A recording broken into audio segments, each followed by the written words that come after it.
Bezrat Hashem, on va étudier là, le Daf Lamed Aleph de Maseret Shabbat. Donc, on reprend à la dernière ligne de la plage Daf Lamed Amoud Bet, la dernière ligne, Tanoua Banan. Donc, comme je disais, on était en train de parler, de raconter des histoires où comment on devait se comporter envers une personne qui viendrait attaquer un chacham ou un petit peu essayer de le provoquer. D'accord? On avait vu que dans certains cas, on devait lui répondre comme sa bêtise. Dans certains cas, il était préférable de se taire et de l'éviter. Maintenant, la Gemara va nous raconter les fameuses histoires de Hillel et de Shammai qui sont un petit peu aussi en rapport avec ce point-là. La Gemara nous raconte Tanu Rabbanan. Leolam yehe Adam anvetan ke Hillel, ve'al yehe kabdan ke Shammai. Un homme, il vaut mieux qu'il soit toujours modeste et patient, dans le sens de patient ici, dans le sens de patient et dans le sens de plaisant au niveau avec les gens autour de lui, comme Hillel, mais et qu'il ne soit pas nerveux et pointilleux et scrupuleux comme Shammai. Et la Gemara nous raconte un petit peu des histoires où on voit la différence de comportement entre Hillel et Shammai, et comme quoi le comportement de Hillel il a été plus productif que le comportement de Shammai, entre guillemets, bien entendu. Nous, on ne peut pas se permettre de critiquer, mais en tout cas, la Gemara nous dit qu'il vaut mieux être comme Hillel plutôt que comme Shammai. Alors, la Gemara nous raconte l'histoire. Maaseh Bishne Bnei Adam. Il y a une histoire avec deux personnes qui ont voulu faire un petit pari. Ils ont fait un petit jeu. Chez Imrou Zeedze, qui ont fait un petit pari l'un avec l'autre. Alors, quel est le pari qu'ils ont fait? Ils se sont dit, Vamrou, ils se sont dit, Kol Misheyelech Veyaknitet Hillel, Yitol Arba Meot Zuz. Celui qui réussira à énerver Hillel prendra 400 zouz. Ça veut dire que si, en fait, le pari, comme on va voir dans ce diagramme, c'est que si tu arrives à énerver Hillel, ben, tu prends 400 zouz. Si tu n'arrives pas, c'est toi qui les payes. D'accord? Alors, Amar Echad même, il a dit, OK, allez, moi je prends le pari sur moi et je vais essayer de l'énerver, tu vas voir. Donc, si je l'énerve, tu me donnes 412. Si je ne l'énerve pas, moi je perds 412. Donc, c'était une grosse somme. Auto Yom Erev Shabbat, c'était un vendredi. Hillel Chafaf est trop chaud. Hillel est en train de se peigner les cheveux, en train de se laver les cheveux, en train de se baigner tout simplement. L'Irvot Shabbat. Alors, moi, il nous dit Halach ve'avar al petar beto. Petit pas, il est passé devant la maison de Hillel. Amar, il a commencé à dire un petit peu en méprisant Mikan Hillel, Mikan Hillel. Est-ce qu'il y a ici quelqu'un qui s'appelle Hillel? Donc, c'est un petit peu Hillel, c'était le Nasi Israël. Imagine-toi par rapport au Nasi Israël. C'est quelqu'un, il va chez Raphaël Kanievski, il dit est-ce qu'il y a quelqu'un qui s'appelle Chaim? Tu vois, là, c'est vraiment un grand zilzoul. C'est vraiment un mépris de la personne. En tout cas, Hillel, lui, avec grande modestie, Tatef et Yatzalikrato, il s'est enveloppé de son. Donc, il s'habillait, quoi. Et il est sorti à sa rencontre. À Marlo, il lui a dit Hillel, Beni Matam Vakesh, qu'est-ce que je peux faire pour t'aider, mon fils? À Marlo, il lui a dit Sheela Yeshli Lishol, j'ai une question à poser. À Marlo, Shal Beni Shal, il lui a dit pose, mon fils, pose. Donc, tout avec patience. Alors, il lui a demandé une question très bizarre. Mi Pnema Rachen Shel Babliim Segal Galot. Pourquoi la tête des Babyloniens, c'est Galgalot? Alors, c'est Galgalot, Rashi rapporte deux Pirushim. Soit ça veut dire qu'elles sont trop rondes, soit ça veut dire qu'elles ne sont pas assez rondes, elles ont une forme un petit peu difforme comme ça. Comme ça, le premier Pirush de Rashi, c'est qu'elle n'est pas tellement ronde, la tête des Babyloniens. Pourquoi leur tête, elle n'est pas trop ronde? Elle est plus large, elle est un petit peu comme si qu'ils sont disproportionnés, quoi. Pourquoi leur tête, elle est comme ça? Marlo, il lui a dit, Hillel, béni, mon fils, chez l'Agdola Shalta. Tu as posé une très très grande question. Alors, mi pene chez Elam Chayot, parce qu'ils n'ont pas de Chayot Pikrot, ils n'ont pas de sages-femmes qui sont Pikrot, qui sont de qualité, quoi, qui sont expérimentées. Et c'est pour cela que lorsque Bémet, les femmes de babyloniennes accouchent, ben voilà, on tire l'enfant par la tête ou truc, et donc ça lui déforme la tête. Donc c'est pour ça qu'ils ont la tête déformée. Alors ce type-là, il est parti à l'art. Il a attendu une petite heure. Il est revenu, Bechazar. Alors il a dit, et il est encore en train de se préparer pour Shabbat. Amar, Mikan Hillel, est-ce qu'il y a ici un Hillel? Il est ressorti à sa rencontre. Amarlo lui a dit, Hillel, Beni, Matame Vakesh, qu'est-ce que tu demandes? Amarlo, Shela, j'ai une question. Amarlo, Shel, Bnishal, il lui a dit, pose la question, vas-y, je t'en prie, mon fils. Alors, il a demandé Mipnema enem shel Tarmoudin Troutot. Pourquoi les yeux des gens de Tarmoudine, alors Tarmoud, je ne sais pas exactement c'est où, mais bon, peut-être c'est je sais pas, je crois pas que c'est les Chinois, mais en tout cas, Les gens de Tamoudim, pourquoi ils ont les yeux troutot? Troutot, c'est-à-dire qu'ils ont les yeux mous. Ils n'ont pas les yeux. Alors, c'est quoi quand on dit les yeux rakot? Il est né à rakot. Alors, ils expliquent le Mefarshim, par exemple, Rachid, il dit que ça veut dire que c'est les yeux qui pleurent. D'accord? Un petit peu comme Léa qui avait les yeux rakot. Alors, il a dit pourquoi, ça c'est une première explication. Une autre explication qui est rapportée, c'est qu'en fait, ils avaient la pupille de l'œil, enfin, pas la pupille, ouais, la pupille, comment on appelle ça, dans l'œil même, la partie extérieure de l'œil qui était ronde. Et dans ce sens-là, troutot, c'est comme ça. Alors, il lui a dit pourquoi c'est comme ça. Amarlo lui a dit, il est le béni chez la Gdola Shalta. Déjà, premièrement, il lui a dit ta question, c'est une bonne question, c'est une grande question. Il lui a dit, je sais pourquoi, mi pénichidarim benacholot, parce qu'ils habitent près d'endroits où il y a du sable. Et donc, lorsque le vent il souffle, le sable il rentre dans leurs yeux. Et donc, ça fait que leurs yeux ils sont larmoyants. Ou alors, d'après votre explication, ça fait que leurs yeux ils doivent avoir une forme précise pour ne pas être dérangés par ça. Donc, c'est ça qui justifie la forme de leurs yeux. Allah, il est parti encore, ce type-là, il a attendu 1 heure, il est revenu. Allah, veimtin sha'achat, Khazar, il est revenu vers Amar, il a posé une autre question. Mikan Hillel, il a demandé encore une fois qui est là, est-ce qu'il y a un Hillel par ici ou pas? Nit Atef, Veyatsa, Likrato, donc il s'est enveloppé et il est sorti à sa rencontre. Amarlo, il lui a dit Beni Matam Vakesh, il lui a dit mon fils, qu'est-ce que tu demandes? Amarlo, She'ela Yeshli Lishol, j'ai une question. Amarlo, She'al Benishal, il lui a dit pose la question. Il lui a dit Mipnema Raglehem chez l'Afrikaïm Rechavot. Pourquoi les pieds des Africains, les Africains ils ont les pieds larges? Il lui a dit Hillel, Beni chez l'Agdola, tu as fait une très grande question ce que tu as demandé. Il a dit, tu sais pourquoi ils habitent dans des endroits où il y a des flaques d'eau, où il y a de la boue. Et c'est pour ça que Kadosh Baruch Hu a créé leurs pieds larges pour que lorsqu'ils marchent dans ces flaques d'eau, leurs pieds ils ne s'enfoncent pas dans l'eau et qu'ils soient assez larges pour traverser les flaques d'eau. Quoi. Marlo lui a dit Shelat Arbe, Eshli Lishol. J'ai beaucoup d'autres questions, mais j'ai peur que tu t'énerves. Il est une ta'atef via Shav le Fanav. Donc il s'est enveloppé, il s'est habillé de son vêtement, il s'est assis devant lui, il lui a dit vas-y, pose toutes les questions que tu as besoin. Marlo lui a dit Kol, Shel, toutes les questions que tu veux, allez, pose-les, je t'écoute. Marlo lui a dit Ata ou il est, j'ai couru notre Nassi Israël. Est-ce que c'est toi, il est le fameux Hillel qu'on prénomme et qu'on nomme comme le Nassi d'Israël? Marlo lui a dit oui, c'est moi. Marlo lui a dit Im Atahu, si c'est vraiment toi, il est là, Lo Yirbu Kemotra Israël, qu'il n'y en ait pas beaucoup comme toi dans le peuple juif. Alors, il lui a dit pourquoi tu parles comme ça? Marlo Beni Mipnema, pourquoi tu parles comme ça? Pourquoi tu dis une chose comme ça? Marlo lui a dit parce qu'à cause de toi, j'ai perdu 412. Marlo lui a dit donc il a commencé à lui raconter quoi, qu'à cause de sa modestie, à cause de sa patience, il a perdu 412. Alors Marlo lui a dit Hevezaïr Beruchacha, fais attention à ta parole, d'accord, de ce que tu as voulu, de dire que tu as perdu 412. Kedaihu Hillel, j'étais Abed Aliado Arba Merzouz. Hillel, il est Raoui, ça veut dire que sa modestie est assez. Elle justifie que tu aies perdu 412 parce qu'effectivement, il était très patient. Et encore, tu pourrais même perdre encore 412. Hillel le capide et Hillel ne s'énerverait pas. Et Hillel ne perdrait pas sa patience. Donc voilà, donc Agman nous raconte comment Hillel était patient et on va voir encore d'autres histoires maintenant de Hillel où Hillel, il avait toujours sa patience. Alors, Ethan qui veut rentrer. Voilà. Alors, l'Agman nous raconte, très bien. Alors, c'est bon. Bokertov. Alors voilà, donc là, on a fini une première histoire de Hillel. Là, maintenant, on va raconter une deuxième histoire de Hillel. Bokertov Ethan. Alors, maintenant, l'Agman nous dit que deuxième histoire de Hillel, toujours pour voir la patience de Hillel et comment Hillel était patient et était anav. L'Agman nous raconte Tanou Abanan. Il y avait un goy qui est arrivé devant Shammai. Amarlo lui a dit combien de Torah vous avez?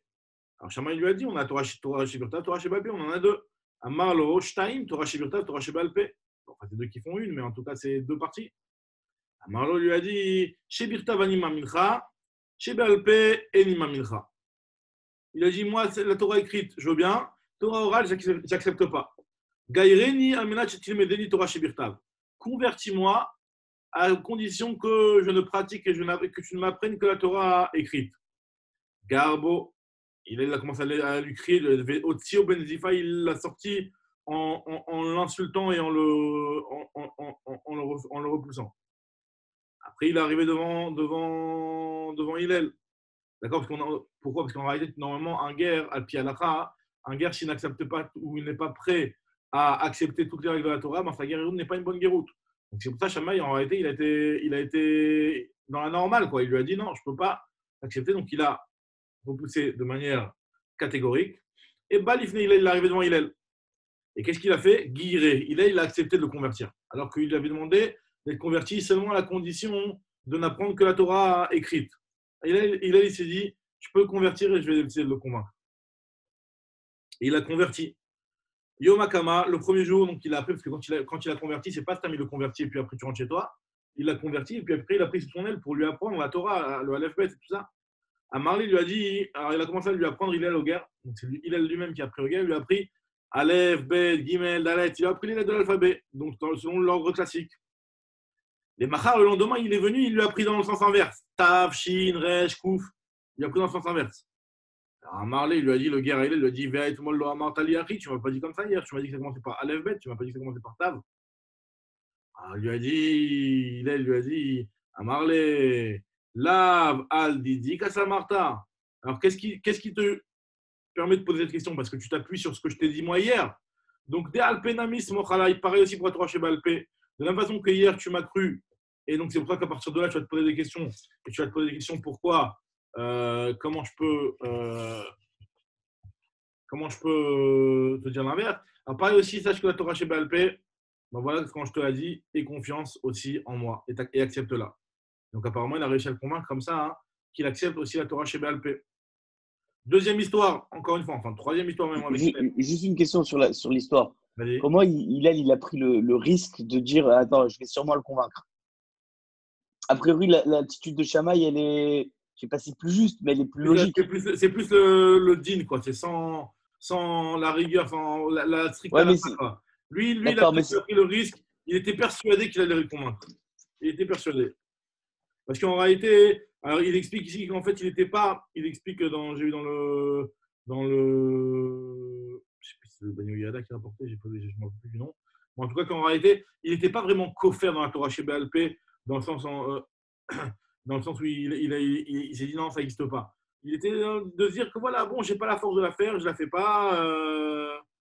Il y avait un petit problème de Emouna, c'est vrai, mais il était sûr qu'il allait réussir à le convaincre. Ouais. Il a pris un risque, t'as raison, c'est vrai qu'il a pris un risque.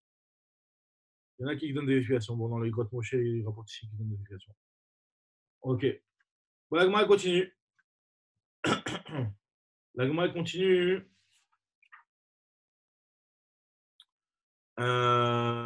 Shuv Maaseh, autre histoire, avec Benochi Echad, Sheba Lifne Shammai. Il y a un goy qui est venu devant Shammai. Et donc, ce goy-là qui est venu devant Shammai, il a lui demandé, il lui a dit Amarlo, Gaïreni, Amenach Tilmede, Nicolas Torah Kula, Kshani Omed al Regel Echad. Je veux que sur un pied, tu m'apprennes, d'où l'expression sur un pied, que tu m'apprennes sur un pied toute la Torah. C'est-à-dire que je ne veux pas des années de yeshiva et tout ça, un truc direct. Apprends-moi toute la Torah, je ne veux pas rentrer dans les détails. Alors, il s'est énervé sur lui, ou Trafo, Be'amat Abinyan. Il a repoussé, alors là, avec la hama de construction. Alors, c'est quoi la hama de construction? La hama, c'est un petit peu, comme tu vois, des fois, il y a des gens qui ont, je ne sais pas si tu vois, dans les tambours, des fois, quand ils vont te mesurer, ils ont un petit bâton qui mesure 1 mètre, et ils utilisent ce bâton-là pour être la référence et mesurer quand ils te donnent des nappes ou des trucs comme ça. Amat Abinyan, c'était la hama de mesure, la mesure de référence, l'étalon de référence, à partir de qu'ils utilisaient justement pour calculer, pour mesurer les hamotes. Et donc, par exemple, les Kablanim, quand ils venaient construire chez eux, ils disaient voilà, je te construis une hama, tu me payeras un temps tel et tel prix. Donc, ils vendaient selon cet étalon de cette hama, en fait, un bâton comme ça. Et il l'a repoussé avec ce bâton-là. Il lui a dit, entre guillemets, casse-toi. Il lui a dit, on ne veut pas de toi. Impossible d'apprendre la Torah sur un pied. C'est quoi ça? Je crois que c'est de la blague ou quoi? Il est venu devant Hillel. Et qu'est-ce qu'il lui a dit, Hillel? Guiré, il a converti Hillel. Alors, Amarlo, il lui a dit, de alar sani, le chavrach lo ta'avid. Ce que toi, tu détestes, ne le fais pas à ton ami. Il lui a dit Zuhi kol Torah kula. C'est ça toute la Torah. Alors, il y en a qui expliquent Rachid donne deux pirushim. Rachid dit que c'est quoi ton ami? C'est Akadosh Baruch Hu, quelque part. Il y a un passage qui dit que Reacha Reavicha al Teazev, que c'est en faisant référence à Akadosh Baruch Hu, que Akadosh Baruch Hu l'appelait Reacha quelque part. Donc, tu n'aimes pas qu'on n'accepte pas, qu'on ne fasse pas ta volonté. Pareil, ne transgresse pas la volonté d'Akadosh Baruch Hu. Ou alors, c'est Kipshuto, Ve'afta Lerecha Kamocha, ce que tu n'aimes pas qu'on te fasse, ne fais pas à ton prochain. Rachid rapporté de Pirushim. En tout cas, il dit que ça, c'est le principal de la Torah. Tu as ce principe-là. Le reste, tu as juste à approfondir ce principe-là. Ve'idach, pirusha, huzil gemor. Tout le reste, c'est un approfondissement. Tu as juste à aller l'approfondir et l'apprendre tout seul. Voilà, tu as appris toute la Torah sur un pied. Il a réussi à le convaincre comme ça. Chouv Maaseh ben Nochi, un troisième Nochi maintenant qui est venu et qui voulait se convertir aussi. Shaya Over, Achore Bet Midrash, il passait derrière le Bet Midrash. Veshama Kol Sofer, il entendait un Melamed Sinokot qui parlait, qui était en train d'enseigner la paracha, ou en train de parler des Bigdei Kevuna. C'était Tzavé en l'occurrence. Shaya Omer, il leur disait toute la paracha de la fabrication des Bigdei Kevuna Kohen Gadol, Ve'el Abgadim, Asher Yasu, Choshen, Ve'efod. Donc tous ces, c'est marqué combien encore, parce que Tashbes, Misnefet, tous les somptueux vêtements du Kohen Gadol. Amar, alors Nochi s'est dit, Halalou Lemi, qui c'est qui a le droit de porter ces beaux vêtements-là? Amrou, lui ont dit, le Kohen Gadol, le Kohen Gadol a le droit de porter ses beaux vêtements. Amrou, ils ont dit que Amar Otonochi, Otonochi s'est dit à lui-même, Elervit Gaïer, je vais aller me convertir. Bishvil Sheyi Simouni Kohen Gadol pour devenir Kohen Gadol. Maintenant, c'est une blague, parce que normalement, un goy, il ne peut pas devenir Kohen Gadol. Pour devenir Kohen Gadol, il faut être Kohen, il faut être Kohen. Un goy, il ne peut pas être Kohen Gadol. Balifnei Shama, il est venu devant Shama. Yamar, il lui a dit, vas-y, convertis-moi, j'ai envie d'être Kohen Gadol. Alors, qu'est-ce qu'il a fait? Il n'a même pas posé, il n'a même pas discuté avec lui, il a repoussé avec le bâton et il a dit, vas-y, barre-toi, je ne veux pas te voir devant moi. Darfo Be'amatabinyan chez Beyado, il a repoussé avec ce bâton-là de Hama, parce que justement, il a commencé à venir à poser des questions qui étaient invraisemblables. Balifnei, il est venu devant Hillel Amar, il a dit aux guerres, il a dit, Kloum Amidim Melech, et là, Misheyodea, Tarsissé Malchut. Il a dit, tu veux être Kohen Gadol, c'est bien beau, mais par exemple, pour être roi, il faut connaître bien, pour être général de guerre, il faut bien connaître tous les trucs de guerre. Alors il lui a dit, t'as raison. Alors, il est parti, ce gars, donc une fois qu'il était converti, il est parti, il a étudié la Torah. Vekara, il a commencé à étudier le Chumash. Kevan Shegia, dès qu'il arrive au Pasuk, Vehazar Akarev Yumat. Donc le Pasuk qui dit, dans Parashat Bamidbar, que le converti, enfin pas le converti, le Zar, celui qui n'est pas Kohen, qui se rapproche du Kodesh HaKodashim, ben lui, qui se rapproche du Kodesh, et ben lui, il mourra. Amarli, il s'est dit, Mikrazé Alminema. Sur qui ça a été dit ce pasuk-là? Amarli lui a dit, Afilou David Melech Israël, même David Melech Israël, il n'a pas le droit de rentrer dans la partie qui est réservée au Kohanim dans le Beth Amikdash. Nasa Otoger Kalvachomer Batzmo. Ce guerre-là, il s'est dans Kalvachomer. Ouma Israël, Shenikru Banim Lama, comme si déjà l'Israël qui de base, ils sont appelés les enfants de Dieu. Ou mitor ava chez avam kiraam laem beni bechor Israël. Et par amour, Dieu, il les a appelés mon fils, mon aîné Israël.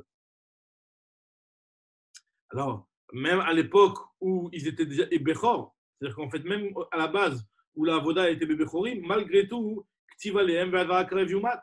Après, quand le Beth Amikdash a été construit, que la avoda est passée au Kohanim, bah, finalement, ça y est, les bechorim ne peuvent plus travailler. Et celui qui n'est pas Kohen, eh ben, il meurt s'il rentre par là-bas. Alors, un guerre, un converti, Hakal, qui lui est plus simple en réalité, qui est moins, quelque part, qui est plus éloigné que le juif de base. Sheba Bemaklo Betarmeo qui vient avec son bâton et son baluchon. Alachat, Kama Vekama, à plus forte raison que lui, il ne pourra pas rentrer dans cette partie-là. Donc, Balifne Shama, il est venu devant Shama, il lui a dit, à Marley, il lui a dit à Shama, Kloum Raoui Ani Liot Kohen Gadol, est-ce que moi je peux devenir Kohen Gadol? Il y a marqué explicitement dans la Torah qu'un étranger, un non-Kohen, qui s'approchera du Beth Amikdash mourra. Balifne Hillel est venu devant Hillel, lui a dit Amarlo Anvatan Hillel. Il a dit Hillel, toi tu es modeste, tu es patient.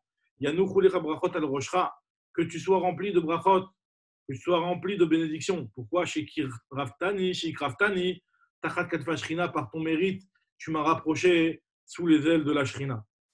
Donc la Gemara nous raconte qu'un jour, ces trois convertis-là, ils se sont rencontrés. Donc ces trois convertis qui ont été recalés par Shammai et qui ont été acceptés par Hillel se sont rencontrés. Les Yamim, Nisdav, Bouchotam, ils se sont rencontrés les trois. Les Makom Echad dans un même endroit. Amrou, ils se sont dit Kapadnuto Shel Shammai, Biksha Letordeni Minaolam. La colère, la kapdanout de Shammai a failli nous exclure du monde. Anvanatnuto Shel Hillel, la patience et la modestie de Hillel, Kervanout Araten Fashran nous a rapprochés sous les ailes de la Shana. En racontant leurs histoires, ils se sont rendus compte que les trois ils avaient ce point commun, qu'en fait, ils ont évité le pire à cause de Shammai et grâce à Hillel, ils ont pu être sauvés. Alors maintenant, la Gemara nous raconte. Très bien. Donc là, on a vu ces histoires de Hillel et Shammai. Maintenant, la Gemara va nous prendre un passouk dans Yeshaya. Donc un passouk qui fait référence au Shisha Sidrei Mishnah. La Gemara va expliquer comment. Alors, le rapport entre les paroles de Resh Lakish et notre Sugia, parce qu'on avait vu juste avant que la Yirat Shamaim, on va voir dans la suite des paroles de Resh Lakish que finalement, au final, c'est la Yirat Shamaim qui est la plus importante. D'accord? Et c'est même plus important que la Chorma, comme on va voir plus loin. Et on va voir que Hillel, lui, il avait cette anavala qui était très grande, qui lui venait du Yirat Shamaim. Bon, donc c'est un petit peu dans ce sens-là qu'il y a un rapport. Comme ça, les Mefarshim l'expliquent. On va voir, parce que finalement, vous allez voir que ça n'a pas directement de rapport. Resh Lakish, il s'est dit, c'est quoi le pasouk qui a marqué dans Yeshaya? Il y a marqué un pasouk, alors je dis le pasouk. Ve'aya emunat itecha chosen yeshuot chochmat vadad yirat Hashem yotzaro. Alors, il y aura toutes ces caractéristiques-là qu'on va expliquer. Emunat, Itecha, Chosen. Et mais Yirat Hashem Yotzaro. Mais la Yirat Shamaim, c'est ça qui est le plus grand trésor. Alors, on va expliquer c'est quoi. Vaya Emunat, Itecha, Chosen, Yeshuot, Chochma Vadat, etc. Yirat Hashem Yotzaro, etc. Il explique Resh Lakish. Emunat, c'est Seder Zraim. La Emuna, c'est quoi la Emuna? C'est le Seder Zraim. C'est quoi le Seder Zraim? Le Seder Zraim, c'est le Seder qui parle de tout ce qui est agriculture. Et de tout ce qui est Trumot ou Masra, de donner le Maaser. Là, c'est de la Emouna. Quelqu'un qui travaille de donner son Maaser à la Tzedaka, au Anim, au Kohen, au Lévi, toutes ces choses-là, il faut avoir la Emouna, il faut avoir confiance dans Kadosh Baruch Hu. Quand il t'a donné pour toi, c'était pour ça, avec la condition que tu donnes ce Maaser, que tu donnes ces mitzvot-là. Donc, il faut avoir la Emouna et la confiance en Kadosh Baruch Hu. Donc, c'est pour ça que le Seder Zraim, il est caractérisé par le mot Emunat. Itecha, ça fait référence au Zman, Aet, c'est le temps. Donc, ça fait référence au Seder Moed qui parle de tout ce qui est les fêtes. C'est Seder Moed. Chosen, ça veut dire l'héritage. L'héritage, ça fait référence au Seder Nashim parce que l'héritage passe d'un père à un fils. C'est ce qui passe par la naissance qui est donnée par la femme. Donc, c'est en ce sens-là, comme ça explique le Mefarshim, que ça s'appelle Chosen. Chosen, ça fait référence au Seder Nashim. Et Yeshuot, la délivrance, c'est Seder Nezikin. C'est le 5e Seder qui est le Seder Nezikim, le 4e Seder qui est le Seder Nezikim. Nezikim, c'est tout ce qui parle des dommages et intérêts, tout ce qui est l'interdiction d'endommager notre prochain. Donc là, c'est ce Seder-là qui va être la délivrance, qui va être le sauveur de tous ceux qui seront endommagés. Donc c'est pour ça ça fait référence dans le terme Yeshuot. Chochmat, ça fait référence au Seder Kodashim. Le Seder Kodashim, il est dans le terme Chochma. Alors pourquoi c'est dans le terme Chochma? Alors, bon, parce qu'il y a marqué que les halachot de Kochim sont principalement basés sur des psukim et sur beaucoup d'halachot. Donc ça fait référence à la Chochma, comme ça il explique. Et le Chafetz Chaim, dans sa Agdama sur le Sefer Ashifat Zekenim, qui est un pirouche, une genre de Shita Mekoubeset sur le Seder Kochim, dans l'Agdama, j'ai vu qu'il rapportait ça. Il disait que c'est ça, dans ce sens-là que le Seder Kochim, c'est la Chochma, parce que dans le Seder Kochim, c'est beaucoup de psukim, beaucoup d'enseignements, et ça nécessite une grande Chochma, comme ça il explique. Et Da'at, c'est quoi la Da'at? C'est Seder Taharot. Ça fait référence au Seder Taharot, qui est encore une darga encore plus grande que la Chochma. Ça Rachid explique. Alors, Afriou Achim, la Gemara le dit, et Afriou Achim, même si toutes ces choses-là sont tellement des grandes qualités, Emouna, Chochma, Da'at, etc., mais Yirat Hashem ou Otsaro, c'est la Yirat Hashem. La fin du passage se termine en disant que Yirat Hashem et Otsaro, c'est la Yirat Hashem qui est le trésor. C'est pour nous dire qu'au-dessus de tout ça, le plus important au Dieu de la Kadosh Baruch Hu, c'est d'avoir ce trésor-là dans lequel on pourra garder toute cette Torah qui est la Yirat Shamayim. Maintenant, la Gemara va expliquer une autre dracha dans le pasuk Amar Rava. Besha'a shemachnishim Adam ledin. Lorsque un homme arrive, la tid lavo après sa mort, et qui va se faire juger, Omrim, là, on lui pose quelques questions. On lui dit, Nasata venatata be'emuna, est-ce que tu as fait ton commerce de manière correcte, de manière juste, de manière sans vol, avec emuna, avec confiance envers les gens? Est-ce que tu as été quelqu'un de confiance dans ton commerce? Là, c'est la première question. Avant tout, on demande, est-ce que ton business, il est propre? Est-ce que ton business, il est propre? Si ton business, il est propre, alors ça va. Après, qu'est-ce que l'agma continue? Kavata etim la Torah. Est-ce que tu as fixé des temps à ton étude à l'étude de la Torah? Donc, Baruch Hashem, avec le Dafayomi, Baruch Hashem, on a notre vidéo, tout le monde, Baruch Hashem, on pourrait répondre à cette question déjà. Et autre question, Asakta Bepire Verivia. Est-ce que tu as pris la peine d'avoir des enfants, de te marier, d'avoir des enfants, de faire Pire Verivia? Donc, ça fait référence justement, là on est tout le temps en référence avec le pasuk qu'on a dit juste avant, qui nous parle de Emouna, Aïtecha. Alors, Emouna, c'est Naktab Emouna. Itecha, c'est est-ce que Kavata Etim la Torah? Asakta Bepire c'est Chosen, c'est comme on a dit Nashim, c'est un Nashim, c'est le fait d'avoir des enfants, des Yorshim. Après, Tipita Yeshua, autre question qu'on lui pose, c'est par rapport au mot Yeshua de délivrance, est-ce que tu as espéré la délivrance? Est-ce que tu as espéré, comme les Nevi'im te demandent, d'espérer le Mashiach tout le temps qui vient nous délivrer? Autre question qu'on nous pose, la Tilavo, Pilpalta Bechorma, est-ce que tu as étudié la Chorma avec Pilpoul, c'est-à-dire dans les profondeurs de la Chorma? Et dernière question, Ivan Tadavar Mitor Davar, c'est le terme d'Ahat. Est-ce que tu as pris la peine de ne pas te suffire de l'enseignement qu'on te donnait, mais aussi de comprendre une chose à l'intérieur d'une autre chose? Donc, c'est ça le Da'at. Da'at, c'est Bina, c'est l'invite Davar Mitor Davar. Enfin, c'est pas la Bina, c'est un petit peu autre chose, mais la Gemara comprend que c'est, dans ce sens-là, c'est la même chose. C'est la Vin Davar Mitor Davar. La Gemara dit, et malgré tout, malgré le fait que tu as accompli tout ça, si tu as la Yirat Shamaim qui est le trésor et qui va engranger tout ça, alors là, c'est bon. Mais si tu n'as pas ça, c'est pas bon. Machal Adam, on compare ça à un homme, chez Amar Lishlucho, qui a dit à son chaliar, qui a dit à son émissaire, il lui a dit, allez likor chitim la alia, ramène-moi dans mon grenier une grande quantité de blé, un cours de chitim dans mon grenier. Allah, il est parti, on a monté. Amarlo lui a dit, est-ce que tu m'as mis dedans du khumtoun? Alors, khumtoun, c'est quoi? C'est une espèce de terre très salée comme ça, qui a cette particularité d'empêcher que la récolte tourne, et qu'elle pourrisse et qu'il y ait des vers qui poussent dans cette récolte-là. Donc, en fait, c'est une terre qu'on met sur les grains propres, quand même. Mais on les met par-dessus pour les conserver. C'est un petit peu un conservateur. Alors, il a dit, est-ce que tu as mis un petit cave? Pas une grande quantité, mais un petit cave de khumton. Alors, Amarlo lui a dit, Love, non, j'en ai pas mis. Amarlo lui a dit, Moutav, Rimlo et Lita. Ça aurait mieux fait de ne pas te fatiguer, de ne pas me le monter. Si c'est pour me le monter sans mettre du khumton, ça ne sert à rien. Dans quelques jours, ça va moisir. Donc, la Gemara dit, un petit peu, c'est ça l'idée, c'est que la Yirat Shamaim, par rapport à toute la Torah qu'une personne peut avoir, tu as beau avoir toute la Torah, connaître tout le Shas, connaître toute la Torah, mais si tu n'as pas ce cave, cette petite mida de Yirat Shamaim qui vient, et ce petit moussard qui te permettrait de savoir comment gérer tout ça, et comment engranger toute cette Torah, toute cette Chokma que tu as acquis, eh ben, ça ne vaut pas grand-chose. Alors, la Gemara continue, elle nous dit, Tana de Rabbi Ishmael, mais Arev Adam, donc là, un petit conseil concernant le Khumton, là. Mais Arev Adam kam Khumton bekour shel tvua ve'eno choshesh.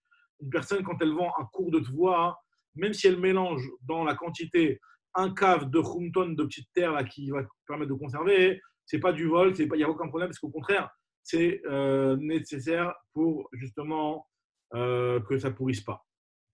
Alors la Gemara continue, elle nous dit, Amar Rabba bar Rav Una. Kol Adam sheyesh bo Torah, donc une personne qui étudie la Torah mais qui n'a pas de Yirat Shamaim ve'enbo Yirat Shamaim et qui n'a pas de Yirat Shamaim, domaine les Gizbar, ça ressemble à un Gizbar, un trésorier. Chez Masroulo Maftechot Apnimiot, on lui a donné les clés du trésor, les clés intérieures du trésor, mais il n'a pas les clés de l'entrée de la maison. Ou Maftechot Achitsoniot lo Masroulo. On lui a donné les clés intérieures, mais pas les clés extérieures. Be'e Yaïl, comment tu peux rentrer, par quelle porte tu peux rentrer. Donc, pareil, on compare aussi une personne qui n'a pas de Yirat Shamaim, il a beau avoir tous les mérites qu'il veut, mais s'il n'a pas de Yirat Shamaim pour ouvrir la porte, c'est un machal. Alors là, il a beau avoir tous les divrei Torah qu'il veut, mais un limut Torah sans Yirat Shamaim, ça ne vaut pas grand-chose. La Torah, elle est là, mais il n'y a pas de Yirat Shamaim pour ouvrir et pour avoir un accès à cette Torah-là et l'utiliser à bon escient. Machid Rabbi Yenaï, il annonçait, il criait sur celui qui étudiait sans avoir de Yirat Shamaim, Chaval al de leit le darta, vetar'a le darta avid. C'est dommage celui qui n'a pas de khatser, qui n'a pas de cours, de darta, c'est un khatser, et il fait un char à son khatser, il fait une porte à son khatser. C'est-à-dire que le type, il n'a pas de cours, et il fait une porte à sa cour. C'est-à-dire, en fait, tu n'as pas d'Yirat Shamaim, tu n'as pas de cours. Alors que, et tu te fais une porte à ta cour. Là, c'est marrant parce que dans Rabbi Yenaï, on voit que lui compare la Yirat Shamaim plus à la partie intérieure et la Torah à la porte. Alors que jusqu'à maintenant, on avait plutôt un petit peu comparé la Yirat Shamaim à la porte qui allait donner sur accès au trésor qui était la Torah. Alors, maintenant, la Gemara, elle te dit, et continue, elle te dit, Amar Rav Yehuda, Lo bara Kadosh Baruch Hu et olamo, ela kedesh yiru milfanav. Le but aussi, un autre mamar concernant Yirat Shamaim, le but de la création du monde, qu'Akadosh Baruch Hu l'a créé, donc c'est pour qu'on le craigne. Chez Neymar, Ve'elokim afash yiru milfanav. Il est marqué dans Kohelet que Akadosh Baruch Hu a fait le monde pour qu'on le craigne. C'est-à-dire que c'est la raison de la création du monde. Très bien, alors maintenant, Gemara continue. Rabbi, elle nous rapporte encore un autre massé concernant la grandeur de la Yirat Shamaim aussi. Rabbi Simon et Rabbi Elazar, ils étaient assis à Vouyadve, ils étaient assis. Khalif et Azil, Rabbi Yaakov Bar Acha. Il y a Rabbi Yaakov qui est passé devant eux. Rabbi Yaakov Bar Acha qui est passé devant Rabbi Simon et Rabbi Elazar. Amar Lechad Lechavri, il y en a un qui a dit à son ami, il lui a dit Niku Mikame, il faut qu'on se lève devant cette personne-là. Ce Rav-là, Rabbi Yaakov Bar Acha, il faut qu'on se lève devant lui. Pourquoi? Des Gavar Dachin Chataïnu. C'est quelqu'un qui est Yirechet, qui a la crainte de Dieu. Amar Ledach, il lui a dit tu sais quoi? Moi, je te dis, je suis d'accord avec toi qu'il faut se lever avec lui, mais pas pour cette raison. Nikou Mikame, on va se lever devant lui. Des Gavar Bar Urian, parce que c'est un homme qui est Ben Torah, qui connaît de la Torah. Alors, il lui a dit, à Marley, il lui a dit le premier, il lui a dit Amina Lecha Ana, des Gavar Dachil Chatainu, Amar Tali Al Bar Urianu. Moi, je te dis que c'est une louange qui est plus grande a priori. Je te dis que cette personne-là, elle a de la Yirat Shamaim, mais toi, tu me dis qu'il a de la Torah. Sans Yirat Shamaim, la Torah, elle ne vaut pas grand-chose. Donc, moi, quand je te dis qu'il a de la Yirat Shamaim, c'est une plus grande louange par rapport à cette personne-là. Et la Gemara, elle dit que de cette histoire-là, on ne sait pas qui a dit quoi. Est-ce que Rabbi Simon a dit que la Yirat Shamaim c'était plus important? Ou alors est-ce que Rabbi Simon il a dit que la Torah c'est plus important? Ou Rabbi Elazar, qui a dit quoi? On ne savait pas. Mais la Gemara va nous rapporter une preuve, Tistayem, des Rabbi Elazar ou des Amar des Gawad d'Achil Khatinu, que c'est Rabbi Elazar qui a mis l'accent sur le fait qu'il avait de la Yirat Shamaim. Pourquoi? Damar Rabbi Yochanan Mishum Rabbi Elazar, parce que Rabbi Yochanan nous rapporte au nom de Rabbi Elazar, En lo le'akadosh baruch hu be'olamo, et la Yirat Shamaim bilvad. Akadosh baruch hu n'a dans son monde que la Yirat Shamaim. C'est la seule chose qu'il a dans son monde. Chez Neymar, Ve'ata Israël, Ma Hashem Elokecha Shoel Me'imach, Ki im le Yira, etc. C'est-à-dire, il y a marqué dans le sud du Pasuk là-bas, Ki im le Yira et Hashem, la Lechet Bechol Derachav, le Ava Oto, la Vodet Hashem Elokecha. Qu'est-ce que Dieu te demande si ce n'est de le craindre? Donc on voit que la chose principale que Akadosh Baruch Hu il a dans son monde, ce n'est que la crainte de Dieu. Il y a marqué dans notre pasuk, c'est un pasuk dans Yov, Vayomer le-Adam, Hen Yirat Hashem, I Chochma. Ça veut dire que le pasuk qui vient, il nous dit que l'importance de la Chochma d'une personne, aux yeux d'Akadosh Baruch Hu, c'est le fait qu'on le craigne. Yirat Hashem, la Yirat Shamaim, c'est ça qui est la Chochma. Alors pourquoi? Parce que quand on dit, parce que le mot hen yirat shamayim mi chokhma, le mot hen chez quel machine yavani, korin achat hen. Le mot achat est un, c'est un, comme on dit en français, un, hen. Donc le mot hen, c'est un la yirat shamayim avec la chokhma. Ça veut dire que en fait ça ne fait qu'une seule entité. Si tu n'as pas la yirat shamayim, ta chokhma elle vaut rien. Donc c'est Rabbi Elazar qui a dit ça. Donc tistayem, donc on conclut que dans l'histoire de Rabbi Yaakov Bar Acha, c'était Rabbi Elazar qui avait mis l'accent sur la Chokhma. Très bien. Maintenant, la Gemara, elle continue un petit peu ce qu'on avait vu en haut, et quand on avait parlé du Sefer de Kohelet, qu'on avait dit qu'on voulait le mettre à la Gnisa parce que ses paroles contredisaient les paroles de la Torah quelque part. Alors là, on va prendre un autre pasouk où on a l'impression de trouver aussi une contradiction avec les dires de Torah. Ça, comme le Marshal explique la smichout de la Gemara qui va suivre. Qu'est-ce que la Gemara nous rapporte maintenant? Darash Rav Oula. Rav Oula fait une drachat d'un pasouk dans Kohelet. Maï dirtif, quel est ce pasouk là qui nous dit que Al Tirsha Arbe? Il y a un pasouk qui nous dit ne sois pas trop rachat. Un petit peu peut-être, mais pas trop. Alors, ça veut dire quoi ça que moi je dis? Arbe ou delol lirsha, ameat lirsha. Il ne faut pas être trop rachat, mais on peut être un petit peu rachat. La Gemara te dit, et là, non, pas du tout, il faut comprendre ça par un machal. Tu compares à Miché Achal Shum Verechon Odef, celui qui a mangé de l'ail et qui a une mauvaise odeur. Et donc, une odeur qui dérange les gens à côté de lui, parce qu'on sait qu'une personne qui mange de l'ail, ben après, les gens qui sont à côté de lui, ils sentent son haleine. En tout cas, est-ce que lui, Yachzor ve'yochal shum, acher ve'yer echon odef, est-ce que lui, il va continuer à manger de l'ail pour avoir son haleine qui va être encore plus mauvaise pendant encore plus de temps? C'est sûr que non, on ne lui dit pas. De la même façon aussi, on nous dit ici que quand le collègue qui te dit ne sois pas rachat beaucoup, ça s'adresse à une personne qui est un petit peu rachat. Pour ne pas que la personne te dise, allez, je suis déjà rachat de toutes les façons, alors je peux être rachat arbé. On lui dit non, al tirsha arbé. Tu as été un petit peu rachat, fais tchouva. Et même si tu n'as pas encore fait tchouva, ne rajoute pas de catastrophe sur ce que tu as déjà fait. Ne sois pas trop rachat.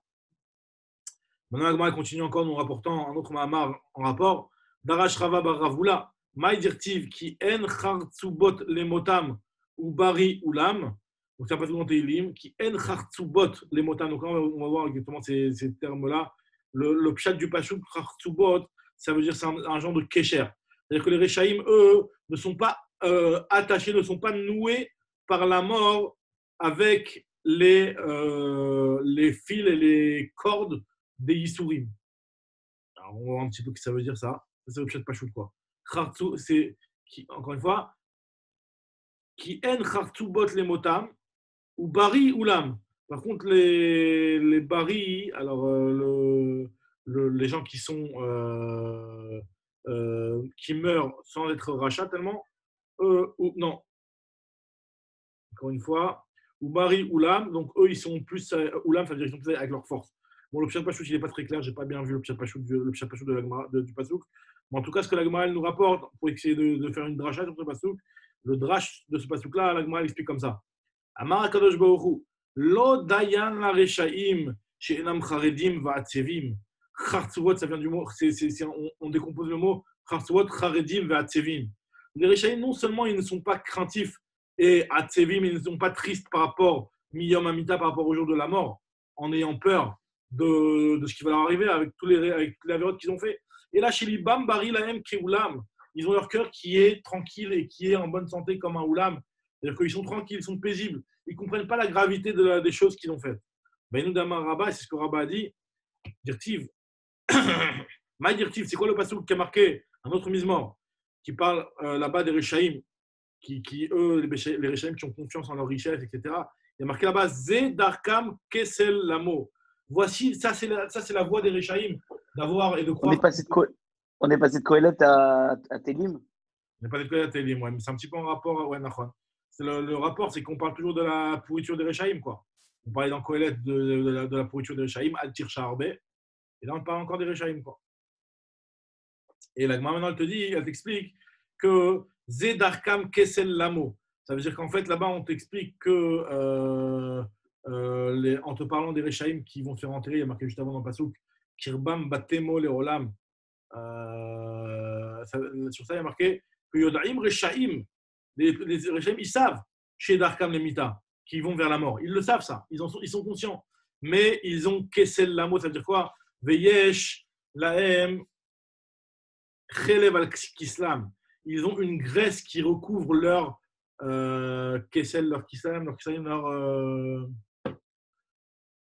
leur rein. Parce qu'on dit que ce qui conseille la personne, ce qui donne le bon chemin à la personne, c'est les reins, les Klayot, Yoatzot.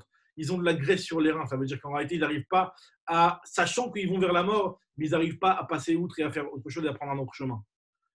Schéma Tomar, je vais me dire qu'ils ont Shrouchaï, qu'ils vont être considérés comme Sholek, Shrouchaï Men, peut-être qu'ils ont oublié la mort. Non, ils n'ont pas oublié la mort. Talmud Lomar, Vacharehem befiem yirtzu sela. C'est-à-dire que plus tard, eux, après qu'ils vont partir du monde, ils vont quand même continuer à raconter que même en voyant les autres Hachem qui quittent le monde, et ben finalement, ils vont commencer à yirtzu sela, ils vont quand même continuer à parler de leur richout et ne pas faire teshuva.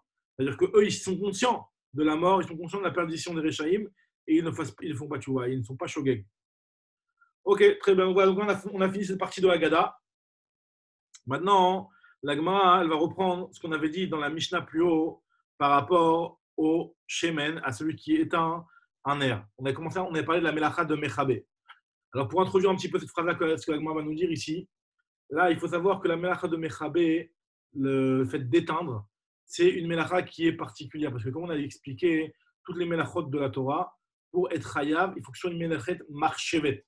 Il faut que ce soit une Melacha Marchevet, alors on va traduire soit dans le sens de Chashuva, importante, soit qu'il soit pensé, qu'il soit Bemit Kaven, Mirchasra Goufa, toutes ces choses-là, on les apprend du terme de Melechet Marchevet, comme c'est marqué donc, concernant le Mishkan. Donc il faut que ce soit quelque chose aussi de constructif. Tout ce qui est Mekalkel, ce n'est pas Melechet Marchevet, puisque c'est un destructif. Donc tu vas me dire, la Melacha de Soter, qui est de détruire, en quoi elle est constructive. Donc c'est pour ça que nous, on a toujours besoin que la Melacha de Soter, ou la Melacha de Kibouy, par exemple, éteindre.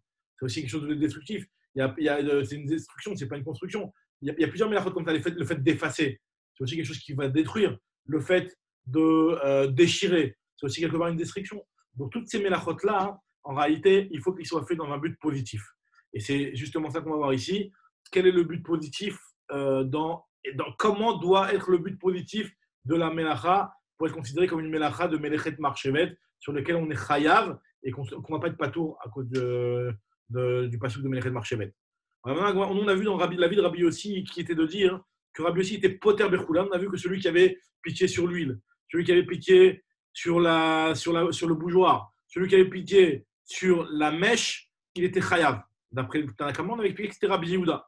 Pourquoi? Parce que même si c'est vrai que tu ne vas pas éteindre pour récupérer les cendres, mais d'après Rabbi Yehuda, c'est chayav.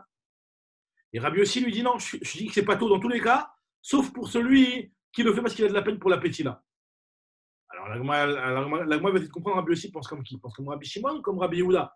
Parce qu'au final, tu me dis qu'il dit que tout est pas tôt, donc un petit peu comme Rabbi Shimon, mais donc petit là il rend chayav. Donc comme Rabbi Yehuda. Donc c'est quoi cet intermédiaire, ce mix des deux? Donc la Gemara va expliquer. Rabbi Yossi, Keman Zvirale, Rabbi Yossi pense comme qui? Et que Rabbi Yehuda Zvirale si pense comme Rabbi Yehuda que Melacha Shina Tzricha Legoufa on est chayav. Alors, je ne comprends pas. Filou Behanach, Nami les Chayev. Même dans les autres cas aussi, il aurait dû rendre Chayav. Dans les premiers cas aussi. Vehi que Rabbi Shimon, Zvirale. Et s'il pense comme Rabbi Shimon, alors même dans la Ptila, il devrait rendre Pato. Parce que Rabbi Shimon, mais la Chachin, vous faites Pato. Donc même dans le cas de Ptila, c'est Pato. Parce qu'il n'a pas de besoin du kibouille lui-même en réalité. Lui, il le fait juste pour économiser de la mèche. Il ne veut pas que la mèche, elle se consume complètement. Donc, c'est une Melacha Nesra Legoufa, que d'après Rabbi Shimon, c'est pas tôt.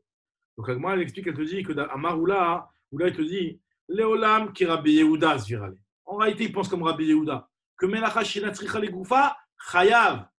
Maintenant, par contre, il y a une condition. Il y a une autre condition que Rabbi Yossi impose par rapport à Rabbi Yehuda. Il pense que ça va Rabbi Yossi, Soter almenat livnot bimkomo ave soter. Almenat livnot shelo bimkomo lo ave soter. Donc lui, il pense que toutes ces mélachot-là qui sont des mélachot de destruction et que tu as besoin d'une construction par derrière pour la considérer comme une mélacha constructive, il faut que la construction soit faite dans la place même de l'endroit où tu as détruit. Par exemple, que si jamais tu as détruit un mur pour le reconstruire, alors là oui, tu as été sauter à Menat Linot Bim Komo. Mais par exemple, si tu as détruit pour construire ailleurs, alors pour récupérer les pierres et les reconstruire ailleurs, alors là, ça s'appelle Shelobim Komo et ça, c'est pas Chayav d'après Rabbi Yossi. Alors, il te dit que pareil, quelqu'un qui détruit, qui éteint une mèche pour économiser l'huile, ben, l'économie qu'il va faire, il va la faire chez Lobim Komo, puisqu'en réalité, lui, il a éteint dans la mèche. Pareil, pour eux, ne pas que s'abîme le bougeoir. C'est un tikkun, c'est une réparation qui n'est pas à l'endroit même de la mélacha, puisque la mélacha, elle s'est faite au niveau de la mèche quand il a éteint la mèche. Par contre, quelqu'un qui le fait parce qu'il a de la peine sur la mèche, alors là, oui, il a détruit la mèche, c'est vrai, il a éteint la mèche, mais pour la reconstruire et pour reprofiter de la mèche. Donc là, dans ce cas-là, ça s'appelle que c'est une stira qui est une destruction, mais avec une condition de reconstruction locale sur place. C'est ce que nous dit Rabbi aussi. Donc, il y a beaucoup de Mefarshim sur ça. Voilà, on a essayé d'expliquer au plus simple. Quelqu'un qui éteint sans chas à la nerf, il éteint parce qu'il veut éteindre. Ça s'appelle quoi? Qu'il est sauter bimkomo? Ben, s'il n'a aucune intention, les chora, c'est qu'il est sauter sans bichlal almenat letaken. Là, on parle de même celui qui est almenat letaken, il fait un kill cool almenat letaken. Malgré tout, le tikkun, il faut qu'il soit fait bimkomo. S'il est instam, il est instam. Il y a aucune. S'il éteint parce qu'il a sommeil et qu'il veut le rallumer le lendemain. Alors, s'il le fait parce qu'il veut l'allumer le lendemain, peut-être ça s'appelle. C'est sa lampe de chevet. Il allume tout le temps comme ça. S'il le fait pour l'éteindre, s'il le fait, là, son but, c'est parce qu'il ne veut pas être dérangé par la lumière. Donc, lui, il veut éteindre la lumière. Ça, c'est un kill cool. Même si c'est vrai qu'il va voir le. Après, s'il le fait pour économiser la nerf et la garder pour le lendemain, alors là, il le fait quelque part du positif. Là, ça dépendra de Rabbi Yossi. Et Rabbi Yehuda, d'après Rabbi Yossi, ce ne sera pas dur parce que lui, c'est pas un type. C'est Rabbi Yossi, d'après Rabbi Yehuda. Il y a Rabbi Yossi, il y a Rabbi Yehuda. Il y a Rabbi Yehuda lui dit Chayav. Et Rabbi Yossi te dit que même si Chayav, il faut quand même que le tikkun soit bimkomo dans les melachot, qui sont des melachot de destruction. Maintenant, Agmara a posé une question sur Rabbi Yossi qui est par rapport. Il faut raison toutes les melachot, tu apprends du Mishkan. Dans le Mishkan, tu détruisais pour reconstruire un autre endroit.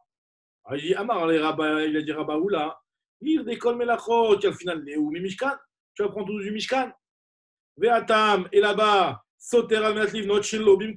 là-bas, tu détruis avec l'intention de reconstruire ailleurs. C'est ça l'idée du Mishkan. Tu détruisais, après, il voyageait et on reconstruisait ailleurs. Marley lui a dit non, c'est différent là-bas le Mishkan. Le Mishkan, c'est particulier. Shaneatam, Kevan Irtiv Alpi Hashem Yachanu, puisqu'il y a marqué qu'il campait selon la parole divine d'Akadosh Baruch Hu, et ben ça donne une importance à cette stira, même si elle est avec l'intention de reconstruire ailleurs. Ça ressemble comme si c'est reconstruit sur place. Alors, qu'est-ce que ça veut dire exactement? Il y a plusieurs explications qui sont données dans les Mefarshim. Une des explications, c'est que finalement, tu es toujours dans l'endroit que Hachem a dit. C'est toujours le même endroit, bimkom, chez Hachem Amar. Il y a d'autres explications. Mais là, j'ai une petite question. Mais oui. Comment on peut appeler ça une destruction alors que c'est le Mishkan, il était amovible, quoi. On le démontait, on le remontait. Oui, une destruction, mais une destruction, c'est prendre quelque chose, il n'est plus utilisable. On l'a cassé, on l'a détruit, et après, voilà. Non, après, tu peux avoir. Là, toi, tu parles au niveau d'une pièce, que la pièce, tu l'as détruite, mais quand tu avais un objet, tu avais une table, tu démontes la table, finalement, elle est détruite. Ouais, mais après, c'est une destruction qui n'est pas irréversible. Donc, quelque part, c'est une destruction. Il n'y a rien de constructif. D'accord, ok. Je comprends avec toi, mais non, si tu me compares la Melacha avec le Beth Mishkan, avec le Mishkan et la mèche, quand je prends cette mèche-là, elle n'est plus réutilisable, elle est morte. Donc, toi, tu comprends? Maintenant, si je démonte un mur si je démonte un mur. Ouais. J'ai compris. Il n'est pas détruit. Parce que... j'ai pas entendu toute la question, mais en tout cas, ce que j'entends, ce que je comprends de ce que tu dis, c'est que c'est vrai que quelque part, la destruction, elle est beaucoup plus grande quand tu vas détruire une mèche, quand tu vas détruire un mur, etc. Alors là, c'est vrai que c'est beaucoup une construction qui est quelque part beaucoup plus irréversible. Mais l'idée d'une destruction, l'idée, c'est de dire que tu n'as rien fait de constructif. Donc, même si quelqu'un il démonte quelque chose qui est remontable, il n'y a pas de construction dans cette action-là. C'est une action qui n'est pas constructive, qui est une destruction. Donc là, à un moment, ça aurait dû être Chayav. Et on te dit que même si c'est avec Almenat de Livnot Khazara, ça reste constructif. Et d'après Rabbi Yossi, il faut que ce soit Bimkomo.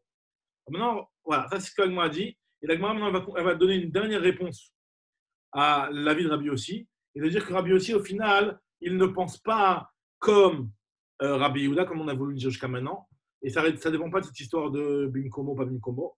Mais même Rabbi Yochanan Amar le Olam qui Rabbi Shimon Zvirale. En réalité, il pense comme Rabbi Shimon. Alors quoi? Ou Maïshena Ptila, tu sais c'est quoi la différence? Pourquoi Ptila, il dit que c'est Chayav? C'est comme ce qu'il a dit Rav Hamnouna, Veitema Rava Barava, que Aha, ici on parle de quoi? Dans le cas de Rabbi Yossi, dans quel cas Rabbi Yossi il dit que c'est Chayav?